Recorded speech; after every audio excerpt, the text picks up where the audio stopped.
May ibinigay na cake dito sa kwarto namin dito sa hotel. Pero nagtataka ako kung bakit happy birthday ang nakasulat imbes na congratulations dahil nakapasa sa board exam ang pamangkin ko. At habang tinitignan ko ang cake, napapaisip ako, paano nga ba nauso ang cake na ihanda tuwing may okasyon? Ayon sa kasaysayan. Noong sinaunang panahon, partikular sa ancient Greece, ang mga tao ay gumagawa ng simpleng bilog na tinapay na may pulot bilang alay kay Artemis, ang diyosa ng buwan. Pinaniniwalaan nilang ang bilog na hugis nito ay sumisimbolo sa buwan at nilalagyan pa nila ito ng kandila upang magmukhang kumikinang, parang unang bersyon ng birthday cake na may kandila.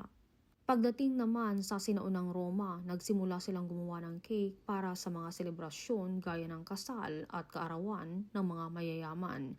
Dito unti-unti naging bahagi ng mga espesyal na okasyon ng cake, hindi lang bilang pagkain, kundi simbolo ng pagdiriwang. Sa paglipas ng panahon, lalo na noong Middle Ages sa Europa, mas naging sophisticado ang paggawa ng cake. Nadagdagan ito ng mga sangkap tulad ng asukal at iba't ibang lasa at nagsimulang iugnay sa iba't ibang milestone sa buhay gaya ng kaarawan, kasal at iba pa. Hanggang sa modernong panahon, naging simbolo na ang cake ng saya, tagumpay at pagsasama-sama.